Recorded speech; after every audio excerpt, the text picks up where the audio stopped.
Olá pessoal, aqui é o professor Eduardo, Colégio João Paulo I, Clube de Física. Questão de número 9 da página 26 da apostila do segundo ano do ensino médio. Diz o seguinte: a corrente elétrica I, em função da diferença de potencial V, aplicada aos extremos de dois resistores, R1 e R2, está representada no gráfico. Adicionalmente, sabe-se que R1 e R2 não alteram suas características para valores de diferença de potencial de até 100 volts. Com base nessas informações, um aluno concluiu que para os valores abaixo de 100 volts, como por exemplo os representados no gráfico. Então observem que os valores representados no gráfico estão abaixo de 100 volts. E, portanto, as características observadas para o 20 são as mesmas características de cada um dos resistores observadas para o 40, ok? 40 volts. Bom, o próximo passo é observarmos com cuidado que o gráfico ele é da corrente elétrica em função da diferença de potencial, da tensão, da voltagem.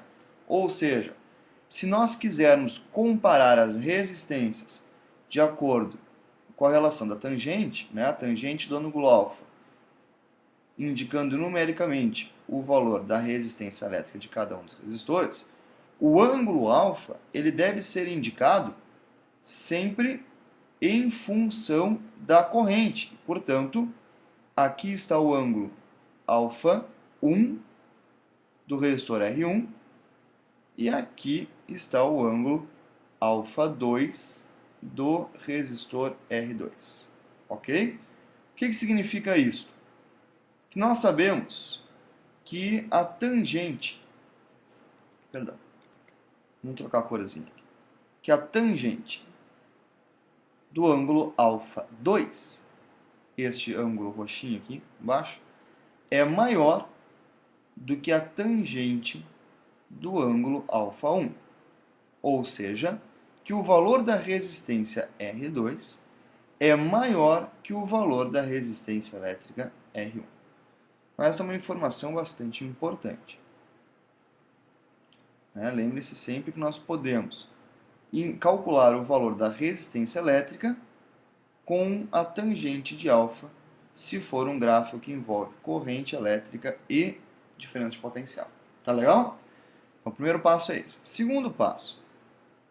Observe que as duas funções são funções de primeiro grau, ou seja, o gráfico obedece à chamada primeira lei de Ohm.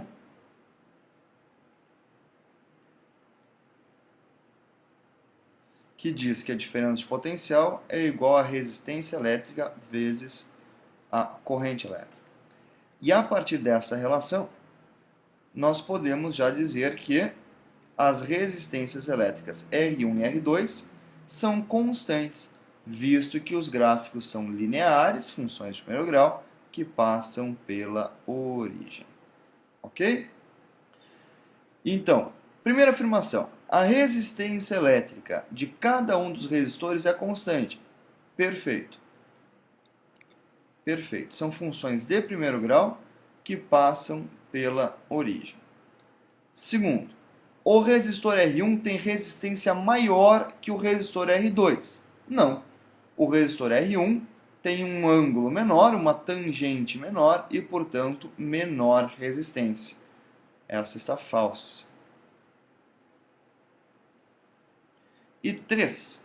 Ao ser aplicada uma diferença de potencial de 80 volts aos extremos do resistor R2, nele passará uma corrente elétrica de 0,8 amperes. Veremos. Afirmativa 3. Eu posso trabalhar com o resistor R2 com estes valores fornecidos aqui. Por exemplo, 40 volts, corrente elétrica de 0,4 amperes. Então, aplicando a primeira lei de Ohm, nós temos 40 volts igual a resistência R2, que multiplica a corrente de 0,4 amperes. Isso significa que o valor da resistência R2 é 40 volts sobre 0,4 amperes. 40 volts dividido por 0,4 dá um total de 100 ohms de resistência elétrica. Se nós aplicarmos mais uma vez a primeira lei de Ohm, com a voltagem exigida na questão, ou seja, os 80 volts, teremos o seguinte: 80 volts igual ao resistor R2, que nós já sabemos agora, vale 100 ohms de resistência elétrica, 100 ohms, que multiplica a corrente elétrica provocada nesse resistor. A partir daí, nós temos uma corrente elétrica I2 fornecida pela razão entre 80 volts e 100 ohms. Esta razão indica uma corrente elétrica de 8 sobre 10 ou 0,8 amperes. É claro que nós poderíamos ter resolvido essa questão de uma maneira, de repente, um pouco mais simples, que é obedecendo a primeira lei de Ohm.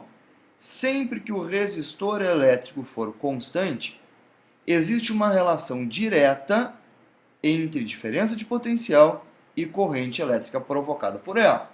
Então, se nós temos 40 volts provocando 0,4 amperes, o dobro de diferença de potencial, ou seja, 80 volts, deve provocar também o dobro de corrente, 0,8 amperes, né? Até para manter o valor da resistência constante.